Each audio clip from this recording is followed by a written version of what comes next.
Hey folks, it's Mike again, and not unsurprisingly, the Chad Kapper interview has proven to be wildly popular. Some highlights from just the first segment that I've released are that there were some very big players in the market that got into a comment war on the video itself. Which was a little surprising to me. I didn't expect to have a bunch of very large people in the FPV drone community weigh in that manner. It has generated a ridiculous number of subs for me, so I do feel like I owe Chad Kapper a thank you, no doubt. That is because it's not that people want to hear from me, it's that people are really interested in what Chad has to say. So in this segment, we dive into a little bit of kind of what it feels like and why Rotor Riot receives so much trolliness, hate, angst, whatever you want to call it in the community. Chad has some pretty defined ideas around it, and I'll let him explain that for you. Just a note, this is actually an excerpt from my first question and my third question. The second question, which I'm going to get to maybe next or maybe last, I'm not sure yet, revolves around Chad's history, which turns into a really good history of the hobby from about 2014, even earlier, really back to the flight test days and prior to that. So look forward to that. And this one is about why people hate on Rotor Riot. Anyways, I'll see y'all soon. Let's get started. All right. Thank you, as always. I know you are very open and very welcoming to the community in general. And so just by way of explanation, I literally, in a spur of a moment, previously I was having a conversation about you with some person on YouTube, and you you slid in to the messages and it was like, you guys can ask me. And what we were actually talking about was, well, does Chad Kapper have like some kind of master secret plan to, move to some new industry? But we can save that for later. Okay. So I reached out to you on Messenger, and I said, hey, do you want to do an interview? And you were like, yeah, sure. And so we set the ground rules for the interview, which there are no rules. Right. But you reserve absolute and ultimate right to not answer a question. Yep. I can say whatever I want. That's the only rule. Yeah. So all right, here we go. So let's get started with kind of like, I think this is, whenever you bring up Rotor Riot, I think this is the elephant in the room. Mm-hmm. Which is, there is a lot of antipathy towards Rotor Riot in general. And I have my own ideas, but I'm curious where you think that might come from. Well, first I'm looking for my dictionary because I don't know what antipathy means. Just like, whenever somebody says Rotor Riot, it's like 50% of the, whatever group you're in, mm-hmm. 50% of the group comes out as just sheer hate. Yeah, right. I hope that's hyperbole. It is. It is hyperbole. But I mean, it's not 50%. But yeah, I mean, okay. So I can just tell you from my perspective what I think it is based on the little things that leak here and there, and when I do talk to somebody, every once in a while, just somebody will comment something, and I'll reach out to them, and I'll be like, "Well, why did you say that?" And then they'll explain mm-hmm. to me. And the first thing that's kind of funny is people almost always backtrack because I think they think that I'm not real. So when I actually confront them directly and it's the first like one-on-one conversation with them, they're kind of like, oh wait, I didn't really mean it like that. And, and then they backtrack. Right. But, I don't, it's never meant to be confrontational, and it's never meant to be defensive. I genuinely want to understand and, find out, well, if somebody has a problem, what is the problem? Because here's the thing with me, if it's a problem with the values that we hold, then so be it. You know, I'm not going to change those. But typically, the problem is not that. It's not for something that we stand for. The problem is usually a miscommunication or a misunderstanding of, or a misinterpretation of something, almost always. But people will typically go with what they hear as gossip over actually talking to the source. And, you know, and I've accepted that. I know that that's reality and that's how people work. So, so be it. But it, honestly, it baffles my mind because I think it all goes back to the bridge dive. That seems to be the crossroads that, but prior to that, it was the building dive. And so it's always got to be something. But in reality, I think there's some kind of we've got a good thing, don't blow it. It's kind of like Walmart. Like everybody goes to Walmart, but nobody wants to admit it, and nobody wants to say they like Walmart or the convenience of it. They just want to gripe about it. Right. That's kind of how I feel people treat Rotor Riot. You know, it's like, it's just Rotor Riot's always been there, and they do their thing, and it's fun and popular to hate on it. But if it was gone, I think people would actually miss it. I think all of those people that hated on it would miss it, because even if they don't watch it, it's one of the walls holding up the roof, you know? And, and you just take it for granted, I think.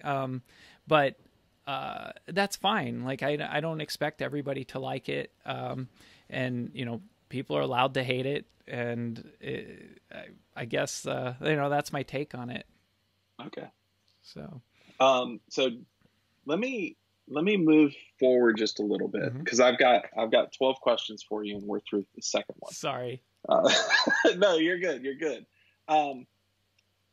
There's a lot of and this is where I want to get a little more serious. So there's a lot of I don't know, disinformation, misinformation about what Rotor Riot is. And, you know, I see people get angry about the shop, and I see people get angry about the bridge dive, and I see people get angry about the production, and I see people get angry about all these different things.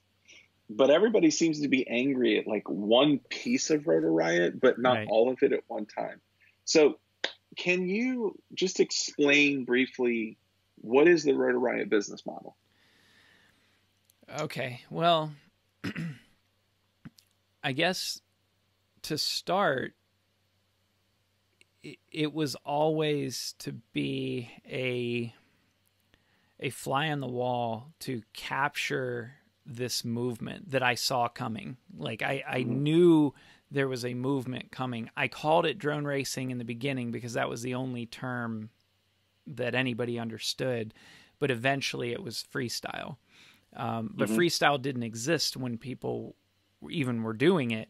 They were just calling it practicing for racing, you know? Right. And, so I didn't know what it was. I just knew people like Chad, Steele, Tommy, and Carlos were out there, and there were more and more of them appearing. So it was some kind of movement, and I was super intrigued by it, because the two things that I loved, one was drones or multi-rotors, and the other is a new culture. I love culture.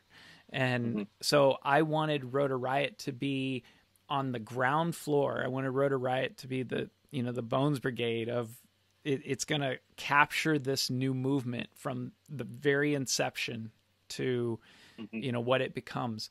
And that was my focus. That was it. And I knew we'd be able to sell product because they're flying gear, and we can just open a store and sell that gear that they fly. So that was really it. Rotor Riot I wanted it to be the cultural center of and focus on that. Now, what happened though was, and this is, I think most people can't understand this. I mean, even if I explain it, I think it's kind of hard to really get it. But at some point, the journaling and capturing this became the thing that was creating the movement. So it was right. It was so weird because it turned around. Like the whole business model got turned upside down because and really definitively it was the bridge dive. The bridge dive was I can't tell you, that is one of the most pure moments in my history of all of this, because we were done shooting for the day. And and Maddie's like, "Hey guys, let me take you over to this bridge I've dove in." this bridge that I've dived. And Maddie has had videos up a year prior to that of him diving the same bridge. And we're like, cool. And Tommy's like, "Oh, this is awesome." And everybody, you could just see the energy lift, and everybody's got, we were tired. It was the end of the day, and all of a sudden everybody got this surge of energy. So I'm like, okay, break out the cameras. So we got the cameras out, because anytime they're excited, I'm like, I got to document this. I got to capture it. So I captured it, and it was very raw. It was very real. And I was so excited about it. I put it together that night. And when it was done, we're like, oh, that is a cool episode. It's real. It's raw. It was a very cool episode. It's what this is all about. These guys get excited and they go, fly something, and they give each other tips, and they try to outdo one another. And this was just like the epitome of the whole movement. And as a safeguard, because we were like, is this going to be perceived as dangerous? The wind was, blowing away from the bridge. He never actually flew over traffic, we're rationalizing it. So we send it out, and I'm not kidding, probably to 20 influential pilots in the industry. And I won't give names, because they all said, "That's awesome. That's awesome." That's all they said. And we would say, "Are you sure? Do you think No, it looks great." And then we release it. Everybody loses their mind. The news picks up on it, and Canada wants to fine us, and just all this crap happens. And then some of the people that we showed it to early on had the gall to be like, "Yeah, I kind of thought that might happen." I'm like, "Are you serious? Like, why do you think we show you this stuff?" I mean, yeah.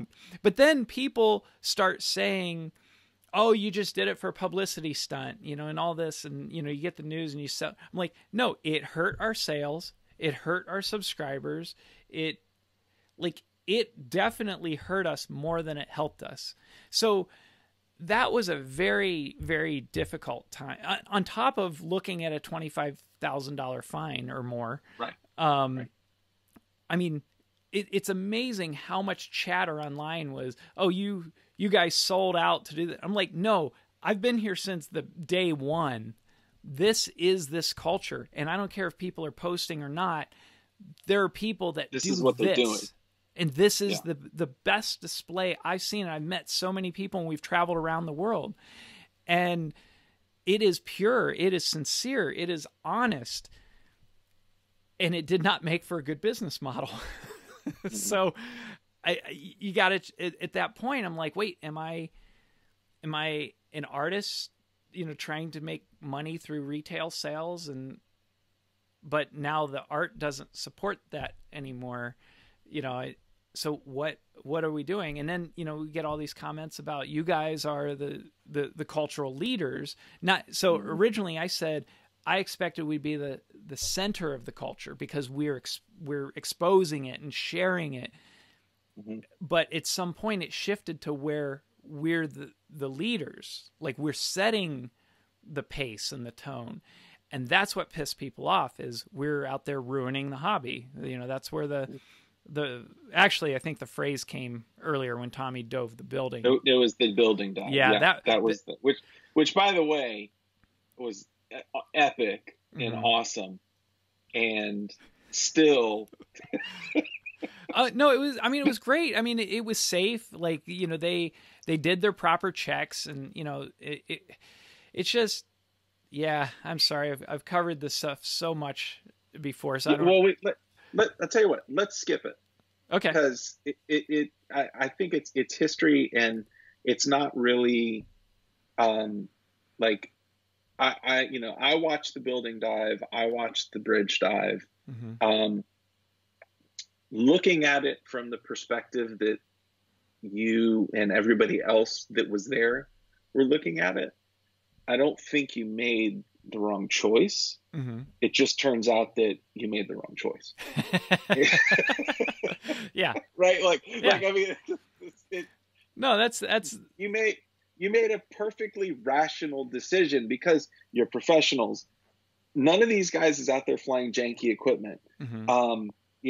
Like you said, no, the wind was against the drone as the drone is falling down the pylon. Mm-hmm. But nobody sees any of that. Right. Yes. And all they see is, oh my God, a drone could have fallen on a car. Yeah. Even though you weren't over anyways. Yeah, we never actually, and I shouldn't even say we because I wasn't flying, but right, yeah. No, but on top of that, Maddie I think it's still up. Maddie has a video from a year prior that's not a whole lot different, but Rotor Riot does it. And same thing with the building dive. If you go back to the very first Rotor Riot episodes, you will see a building dive in the opening that Steele did in downtown Georgia, in downtown Atlanta. And it's in the opening in probably 8 different episodes. Tommy does it for some reason. A year later, people lose their minds. I really... People that think that I'm some kind of mastermind and I know exactly how people are going to respond, you're wrong. Like, I have no clue. I might have an idea of how people can respond to certain things, but these things that turn out to be a circus, saying that we're like intentionally creating drama no, you guys create all the drama on your own. I promise you. Yeah. So it is being the center of drama is not fun. No, it isn't. And eventually you do kind of get used to it. And I know that when when Chris smashed the quad and all the focus turned to him, oh my God, I was kind of like, thank you. Like, we get a month off.